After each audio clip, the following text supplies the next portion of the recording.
नमस्कार, आप देख रहे हैं बीसीसी न्यूज हिंदी और मैं हूं श्वेता राज। आज हम जानेंगे देश और दुनिया भर की सभी महत्वपूर्ण खबरों के बारे में थोड़ा विस्तार से। तो चलिए वक्त जाया ना करते हुए शुरू किया जाए यह विशेष कार्यक्रम। पहली खबर है, जुकरबर्ग ने मांगी माफी, भारत पर विवादित बयान पर सफाई।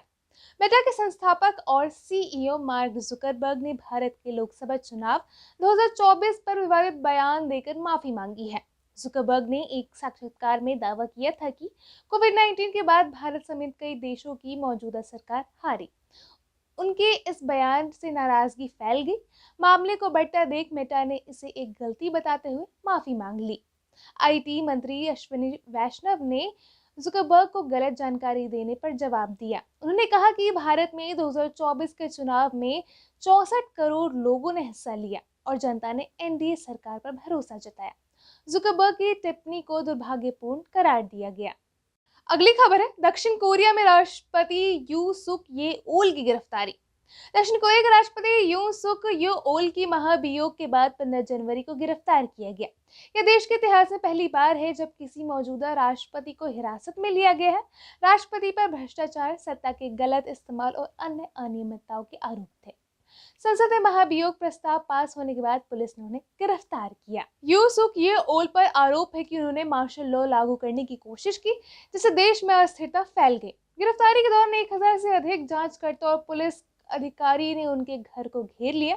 इस घटनाक्रम ने अंतर्राष्ट्रीय समुदाय का ध्यान खींचा है और कई देशों ने इसे दक्षिण कोरिया की लोकतांत्रिक ताकत के रूप में देखा। यह घटना दक्षिण कोरिया के न्यायिक सिस्टम की शक्ति को दर्शाता है और यह दिखाता है कि कानून के सामने सभी समान हैं, चाहे वो किसी भी पद पर हो। दक्षिण अफ्रीका में सोने की खदान में 100 मजदूरों की मौत। दक्षिण अफ्रीका के उत्तर पश्चिमी प्रांत में स्थित एक खाली पड़ी सोने की खदान में अवैध खनन के दौरान 100 मजदूरों की मौत हो गई। ये मजदूर महीने तक खदान में फंसे रहे, जबकि बचाव प्रयास जारी थे, लेकिन उनकी जान नहीं बचाई जा सकी। माइनर्स के एक समूह ने दावा किया कि मरने वाले की संख्या 100 तक पहुंच सकती है। सुरक्षित निकाले गए लोग और वीडियो साक्ष्य। खदान में मोबाइल फोन के जरिए वीडियो भेजे गए जिसमें दर्जनों शव खदान में पड़े थे। 18 शव बाहर निकाले गए और 26 लोगों को सुरक्षित बचा लिया गया है। ये खदान अवैध रूप से खनन करने वालों के लिए जोखिम का कारण बनती है, क्योंकि कंपनियां इन्हें छोड़ देती है। भूख और डिहाइड्रेशन से मौत। माना जा रहा है कि ये लोग भूख और डिहाइड्रेशन के कारण मारे गए हैं। पुलिस और माइनर कम्युनिटी दोनों ने मिलकर बचाव अभियान चलाया, लेकिन इस दुखद घटना में जुड़े वीडियो में शवों का दृश्य बहुत ही भयावह था। अमेरिका ने भारत की 3 संस्थाओं को परमाणु प्रतिबंध सूची से हटाया। अमेरिका ने इंदिरा गांधी परमाणु अनुसंधान केंद्र, भाभा परमाणु अनुसंधान केंद्र और इंडियन एयर अर्थ को अपनी एनटीटी लिस्ट से हटा दिया है। ये संस्थान अब अमेरिकी कंपनी की से विशिष्ट तकनीक और सामग्री प्राप्त कर सकेंगी। अमेरिकी उद्योग एवं सुरक्षा ब्यूरो BIS ने कहा कि यह कदम अमेरिका भारत के ऊर्जा और विज्ञान सहयोग को मजबूत करेगा। भारत अमेरिकी सहयोग को बढ़ावा। BSI ने बताया कि इस फैसले से उन्नत ऊर्जा सहयोग और संयुक्त अनुसंधान को प्रोत्साहन मिलेगा। इससे दोनों देशों की ऊर्जा सुरक्षा, जागरूकता और साझा लक्ष्यों को समर्थन मिलेगा। अन्य संस्थाओं का विवरण। 2010 में राष्ट्रपति ओबामा की भारत यात्रा के दौरान भी कुछ भारतीय संस्थानों को प्रतिबद्ध सूची से हटाया गया था। वर्तमान में Bharat dynamics limited BDL, DRDO और इसरो की कुछ इकाइयां अभी भी इस सूची में है। चीन के 11 संगठनों पर प्रतिबद्ध। इसके विपरीत BSI ने चीन के 11 संगठनों को एनटीटी लिस्ट से जोड़ा है। इन पर People's Republic of China PRC के सैन्य आधुनिकीकरण को बढ़ावा देने का आरोप है। अगली खबर है, इसरो ने रचा इतिहास, अंतरिक्ष में जोड़ी सैटेलाइट्स। भारतीय अंतरिक्ष अनुसंधान संगठन इसरो ने space day x space docking experiment mission के तहत अंतरिक्ष में 2 सैटेलाइट की सफल डॉकिंग कर इतिहास रच दिया। इस उपलब्धि के साथ भारत अमेरिका, रूस और चीन के बाद ऐसा करने वाला चौथा देश बन गया है। 12 जनवरी को इस मिशन को सफलतापूर्ण अंजाम दिया गया। पीएम मोदी की बधाई। प्रधानमंत्री नरेंद्र मोदी ने इस उपलब्धि के लिए इसरो वैज्ञानिकों को बधाई देते हुए कहा कि यह भारत के भविष्य के अंतरिक्ष मिशनों के लिए एक अहम कदम है। डॉकिंग की प्रक्रिया। डॉकिंग के तहत 2 सैटेलाइट्स को अंतरिक्ष में जोड़ने की चुनौतीपूर्ण कार्य किया, क्योंकि गुरुत्वाकर्षण के अभाव और तेज गति के कारण यह बेहद जटिल होता है। इसरो ने इससे पहले 7 और 9 जनवरी को इसके तकनीकी कारणों से स्थगित कर दिया था। अब इस सफलता के साथ भारत ने अपनी अंतरिक्ष तकनीक में एक और मील का पत्थर हासिल किया है। राम मंदिर प्राण प्रतिष्ठा को बताए सच्ची आजादी का दिन, मोहन भागवत। राष्ट्रीय स्वयंसेवक संघ आरएसएस प्रमुख मोहन भागवत ने कहा कि अयोध्या में राम मंदिर प्राण प्रतिष्ठा का दिन भारत की सच्ची आजादी का प्रतीक है। उन्होंने इसे प्रतिष्ठा द्वादशी के रूप में मनाने की अपील की। प्रधानमंत्री नरेंद्र मोदी की उपस्थिति में 22 जनवरी 2024 को रामलला की मूर्ति की प्राण प्रतिष्ठा हुई थी। भगवत ने कहा कि राम मंदिर आंदोलन भारत के आत्मसम्मान को जगाने और दुनिया को दिशा दिखाने के उद्देश्य से शुरू किया गया था। इंदौर में हुए इस कार्यक्रम में उन्होंने चंपत राय के योगदान की सराहना की। अगली खबर है प्रयागराज महाकुंभ, 7 करोड़ से अधिक श्रद्धालुओं ने लगाई डुबकी। 45 दिवसीय महाकुंभ के चौथे दिन तक संगम में 7 करोड़ से अधिक श्रद्धालु पवित्र डुबकी लगा चुके हैं।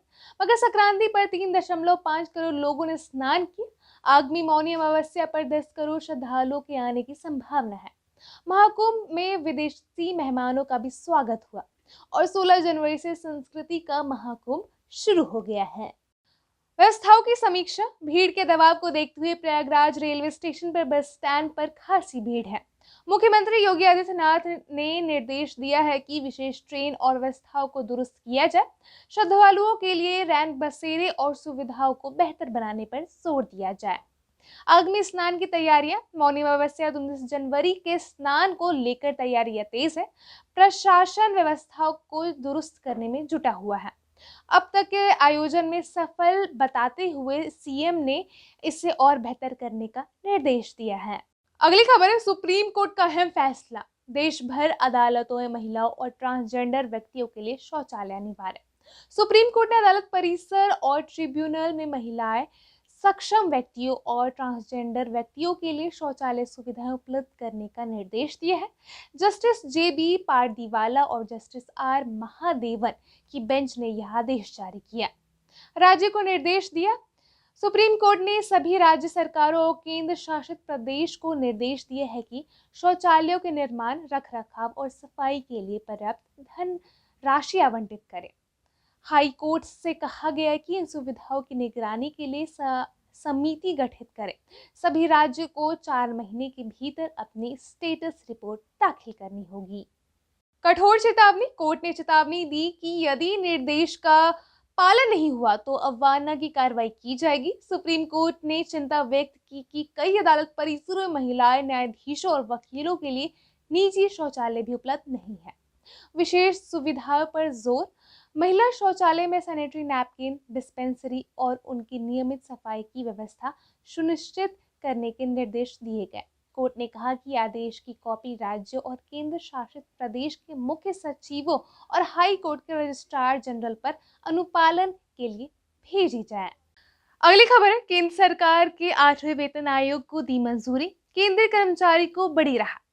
केंद्र सरकार ने केंद्रीय कर्मचारी और पेंशन भोगियों के लिए 8वें वेतन आयोग के गठन को मंजूरी दे दी है। यह फैसला इस समय में आया है जब कर्मचारियों का महंगाई भत्ता DA 53% तक पहुंच चुका है। इससे पहले सरकार ने इस मुद्दे पर कोई प्रस्ताव न होने की बात कही थी, लेकिन अब कर्मचारियों को बजट 2025 से पहले यह बड़ी खुशखबरी मिली है। सैलरी में होगा बड़ा इजाफा। रिपोर्ट्स के मुताबिक 8वें वेतन आयोग में फिटमेंट फैक्टर 2.86 तय हो सकता है। इससे केंद्र सरकार कर्मचारियों की न्यूनतम बेसिक सैलरी 18,000 से बढ़कर 51,480 तक हो सकती है। इसी तरह पेंशनर्स की न्यूनतम पेंशन भी 9,000 से बढ़कर 25,740 होने की संभावना है। 7वें वेतन आयोग की यादें, 7वें वेतन आयोग जनवरी 2026 में लागू हुआ था, जिसमें 2.57 का फिटमेंट फैक्टर तय किया गया था। इससे कर्मचारियों की सैलरी में बड़ी बढ़ोतरी हुई थी। अब 8वें वेतन आयोग से और अधिक लाभ की उम्मीद है। जल्दी गठन का निर्णय क्यों? आमतौर पर वेतन आयोग का कार्यकाल 10 साल का होता है। सातवें वेतन आयोग का कार्यकाल दिसंबर 2025 में पूरा होगा, लेकिन सरकार ने पहले ही 8वें आयोग के गठन का रास्ता साफ कर दिया है, जिससे कर्मचारियों का और पेंशनर्स को बड़ी राहत मिलेगी। अगली खबर है, शरद पवार का बयान, खत्म हो गया इंडिया गठबंधन। दिल्ली विधानसभा चुनाव के बीच इंडिया गठबंधन के भविष्य पर सवाल उठ रहे हैं। एनसीपी नेता शरद पवार ने स्पष्ट किया है कि इंडिया गठबंधन केवल राष्ट्रीय स्तर के चुनाव के लिए बनाया गया था, जबकि विधानसभा चुनाव में इसका कोई महत्व नहीं है। मुंबई में एक प्रेस कॉन्फ्रेंस में पवार ने कहा कि गठबंधन के एजेंडा में राज्य स्तर के चुनाव शामिल नहीं है। आरएसएस की तारीफ पर सफाई, पवार ने आरएसएस की तारीफ पर भी प्रतिक्रिया दी। उन्होंने कहा कि उनकी सराहना विचारधारा के लिए नहीं, बल्कि कार्यकर्ताओं की मेहनत के लिए थी। अगली खबर है, निजी वाहन चालकों को टोल टैक्स में राहत, गडकरी का बड़ा ऐलान। केंद्र सरकार परिवहन मंत्री नितिन गडकरी ने संकेत दिया है कि निजी वाहन चालकों के लिए मासिक और वार्षिक टोल पास की सुविधा पर विचार किया जा रहा है। इससे निजी वाहन मालिकों को टोल टैक्स में बड़ी राहत मिलेगी। गडकरी ने बताया कि टोल राजस्व को 74% वाणिज्य वाहनों से आता है, जबकि निजी वाहनों में हिस्सेदारी केवल 26% है। गांव के लिए विशेष व्यवस्था, गडकरी ने कहा कि टोल बूथ गांव के बाहर स्थापित किए जाएंगे ताकि ग्रामीणों की आवाजाही बाधित न हो। सड़क हादसों पर चिंता व्यक्त करते हुए गडकरी ने कहा कि हादसों में लाखों लोग की जान गंवाते हैं। सरकार ने मददगारों के लिए प्रोत्साहन राशि बढ़ाकर 25,000 करने की घोषणा की है। इस कदम से सड़क सुरक्षा को बढ़ावा मिलेगा। अगली खबर है, सैफ अली खान पर चाकू से हमला, हालात स्थिर। बॉलीवुड एक्टर सैफ अली खान पर उनके बांद्रा स्थित घर में देर रात चाकू से हमला हुआ। हमलावर चोरी के इरादे से घर में घुसा और हाथापाई के दौरान सैफ पर 6 बार चाकू से वार किया, जिनमें 2 गहरे घाव थे। घटना सैफ के बच्चे तैमूर और जह के कमरे में हुई। सैफ अली खान की लीलावती अस्पताल में भर्ती कराया गया है, जहां उनकी सर्जरी सफल रही और अब वे खतरे से बाहर है। मुंबई पुलिस ने घटना की जांच के लिए 7 टीमों का गठन किया है। पुलिस हमलावर के घर में घुसने के तरीके और हाउस हेल्प के एंगल की जांच कर रही है। सैफ की पत्नी करीना कपूर ने बयान दिया है कि परिवार सुरक्षित है। डॉक्टर और फैंस का आभार, सर्जरी के बाद सैफ ने डॉक्टर और फैंस का शुक्रिया अदा किया। फिलहाल वे आईसीयू में डॉक्टर की निगरानी में है। अगली खबर है, भारत की महिला क्रिकेट टीम ने रचा इतिहास, 400 रन बनाए। भारतीय महिला क्रिकेट टीम ने आयरलैंड के खिलाफ तीसरे वनडे में वनडे क्रिकेट में 400 रन का आंकड़ा पार किया, जो भारतीय महिला क्रिकेट का नया रिकॉर्ड है। टीम इंडिया ने केवल 46 ओवर में यह ऐतिहासिक स्कोर बनाया। स्मृति मंधाना और प्रीतिका रवाल के शतकों के साथ भारत वनडे में 400 रन बनाने वाली पहली एशियाई टीम बन गई है। महिला क्रिकेट में 400 रन का आंकड़ा महिला क्रिकेट में यह 6वीं बार हुआ है जब किसी टीम ने 400 रन बनाए हैं। न्यूजीलैंड ने 4 बार, ऑस्ट्रेलिया ने 1 बार ऐसा किया है। टीम इंडिया ने सिर्फ 72 घंटों में अपना पिछला रिकॉर्ड 370 रन को तोड़कर 400 रन बनाए। प्रीतिका रवाल ने 194 रन की पारी खेली, जबकि स्मृति मंधाना ने 135 रन बनाए और 70 गेंदों में शतक बनाकर वनडे क्रिकेट में सबसे तेज शतक लगाने वाली महिला भारतीय क्रिकेट बनी। तो ये थे आज के मुख्य समाचार। हम आपको हर छोटी बड़ी खबरों से अपडेट रखते रहेंगे। हमारे साथ जुड़े रहिए और पूरी जानकारी के लिए देखते रहिए बीसीसी न्यूज़ IND। मैं हूं श्वेता राज, आपसे विदा लेती हूँ। अगली बार फिर मिलूंगी, तब तक के लिए नमस्कार।